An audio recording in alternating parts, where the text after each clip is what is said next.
David, what do you have to say to my question? Politics or politricks? Indeed, who's playing what? Is it us, as in Nigeria? Is it the current administration, prior administrations, or is it the United States, or is it a case of both? So I know that there are a lot of people who don't want to hear this, especially in Nigeria, because I think we have been raised with this faulty idea that we're these great, big, important people in the world that we really aren't. Unfortunately, we are acting as the graphs in a fight between two geopolitical elephants right now. That's actually what is happening.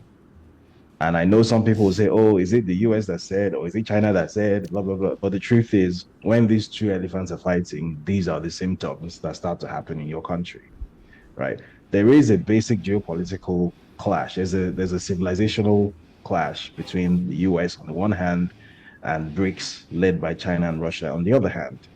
And the basic idea is that the US empire is in decline and the perceived BRICS empire is on the ascendancy.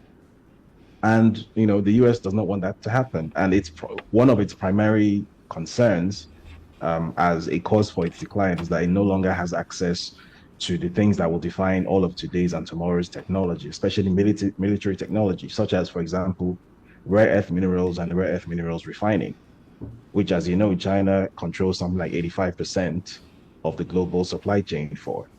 Now, if you are trying to pivot away from China, which has locked you out of that supply chain by imposing export restrictions as it did, and by the way, they've said all this openly. The US Treasury Secretary, Scott Bessent, said this openly, that they have a 2-year timer to pivot away from China and build out a whole new rare earth minerals supply chain somewhere else. He didn't specify where.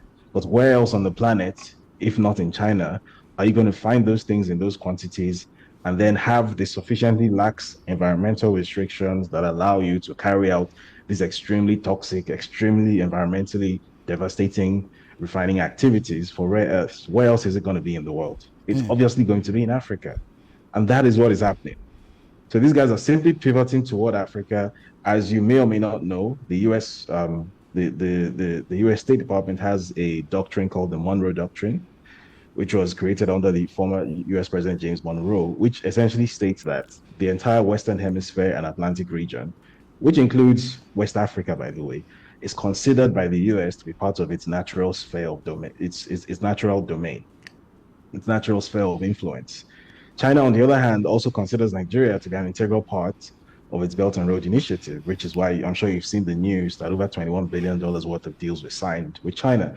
So Nigeria is the junction point. Nigeria is at the middle of a quarrel between two superpowers. That is what this is about. So the people who are making noises about coming in to fight for Christians or whatever, they couldn't give less of a damn about whether Christians live or die.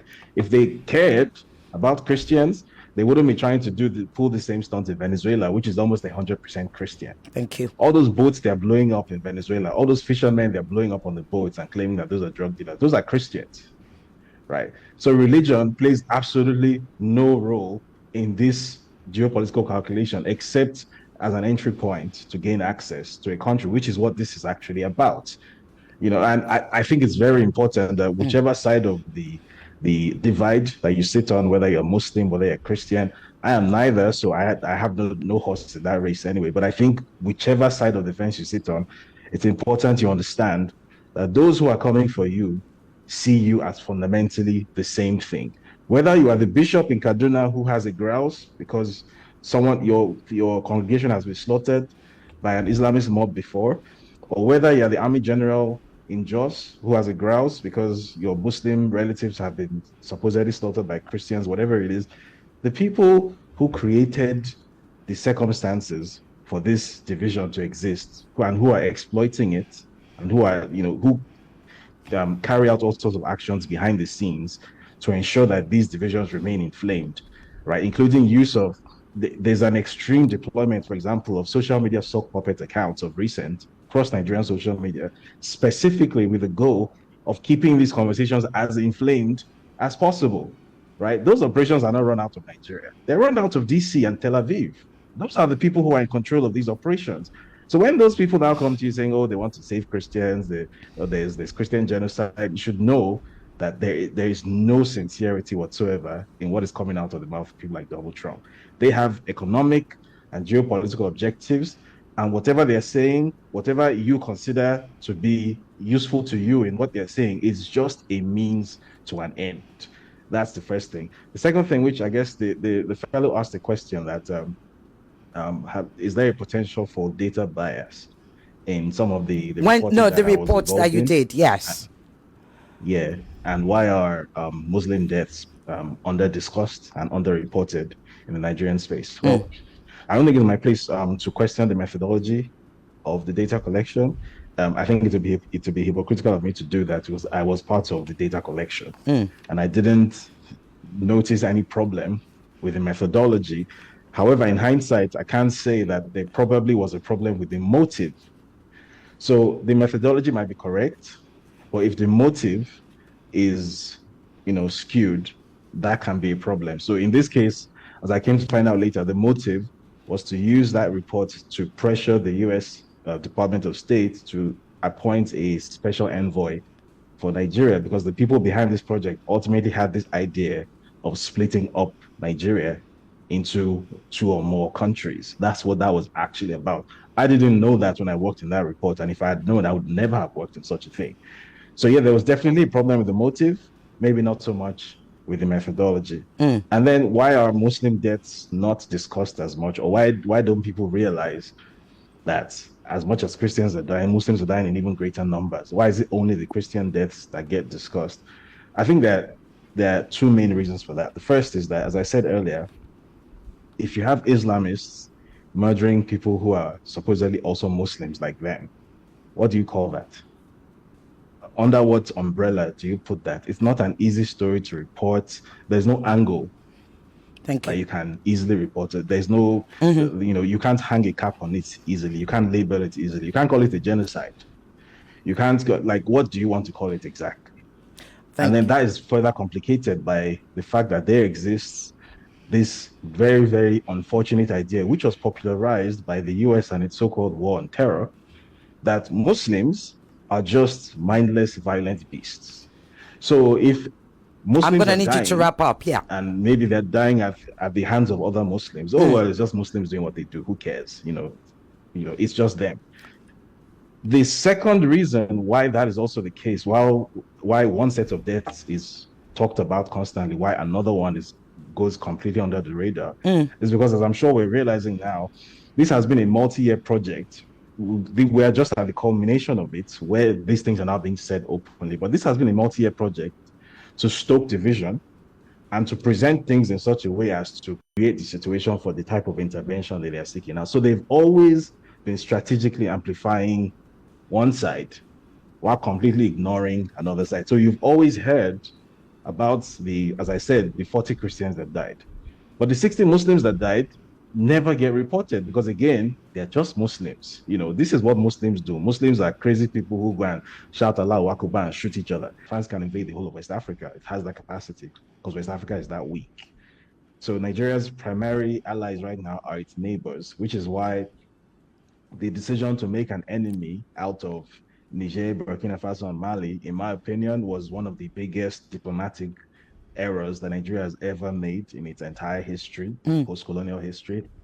Um, Nigeria needs to be drawing closer to its neighbors. So the split of West Africa into ECOWAS and AES, I think, is a very, very bad thing for West Africa and for Nigeria.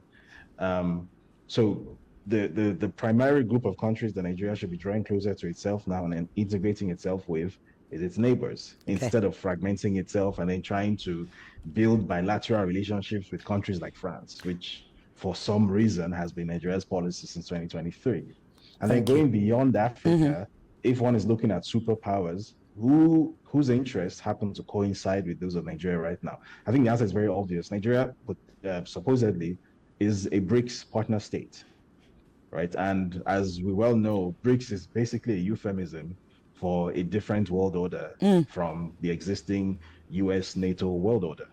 So Nigeria primarily should be looking to partner with its contemporaries in the BRICS nation Thank you. states, be that the five main BRICS states, be that the partner states like Indonesia, there are a lot of countries in Southeast Asia which hold a lot of promise and a lot of potential and a lot of potential usefulness to Nigeria as well. So that's where Nigeria should be looking toward. Okay. Nigeria should be partnering with anyone who can offer technical assistance, that's real technical capability, who can offer infrastructure, who can offer technology transfer and skills transfer. Those are the things that Nigeria actually lacks. Because Nigeria has everything else. Nigeria has the resource base and the population to be able to make itself the superpower that it really ought to be. By size, but which is nowhere close to being right now. So that's what Nigeria should be doing. The legal definition of genocide, well, part of the legal definition of genocide is actions that are taken with the intent to partially or in whole wipe out a religious, ethnic, or I believe that there are certain identity markers that when you are trying to wipe out entire populations in whole or in part, including wiping out their cultural identity, including transfer of children, those are the things. And when those things are done at scale, then that is classified as a genocide. Which is how come, for example, even though Israel spent 2 years committing genocide in Gaza, it took almost 2 years for that to be acknowledged legally as a genocide, because there is a legal threshold for what is called genocide. So nobody is saying that pogroms haven't been committed for the longest time in northern Nigeria. Nobody's saying that. Obviously they have. As the Reverend rightfully said, the Miss World riots, I believe that was in 2000 or 2001. I don't remember the exact year. 2002. This was very well known. We saw the outcome of those things. We saw a trailer load full of corpses being delivered to a city in Nigeria as a result of those riots. So there was a pogrom, and there have been several pogroms across Nigeria for several reasons, for several decades. Pogrom and genocide are not the same thing, right? That's like comparing a fishing boat with a fishing trawler. They're completely different things. And the reason that's a very important distinction to make is not because somebody is trying to be semantic here. It's because the people who are trying to use this thing as an entry point into your country, the warmongers who want to exploit what is in your country at your expense and want to use this as an entry point, a convenient reason to come into your country, the bigger the reason that they are able to manufacture, the bigger the kind of deployment that they are going to be able to activate in your country. And all you have to do is look at the history of these people's actions in other countries, wherever they have intervened. Where have people been better off for it? Nigeria is 2 borders away from Libya. That is the world's biggest example of what happens when you allow do-gooders from the global north put military boots on your soil to do good for you. You will never recover from it. So anyone who thinks that this is finally our grievances are being heard, finally someone is giving voice to our pain, finally something is going to be done about this, I think that person needs to wake up, because that's not how the world works at all. And the corollary to that is that even in acknowledging that all this pain exists and all these things have gone on for years, because all the things that the Reverend said are true, manifestly true. We've seen news coverage of this for decades. However, when you draw the line back far enough, because I believe in addressing the root cause of an issue, I don't believe in fighting the symptoms. I'm gonna have to rush you. At each other. Where does the thread eventually lead back to? You find out that this radicalization and this extremism, which always seems to lead back to the Gulf, to Saudi Arabia, to Qatar, where does it ultimately lead to, even beyond Saudi Arabia and Qatar? It's always the US State Department, because they are the ones who are in charge of that entire region. That is where all of this leads to. So the people who created the problem, who are now coming in as the Captain America, who are going to offer you the solution, I think you'd have to be a bit unintelligent to not understand the game that is being played here. They are the ones who created the problem. They are the ones offering you a solution. It's not for your own good. And I don't see why that should be a controversial comment to make.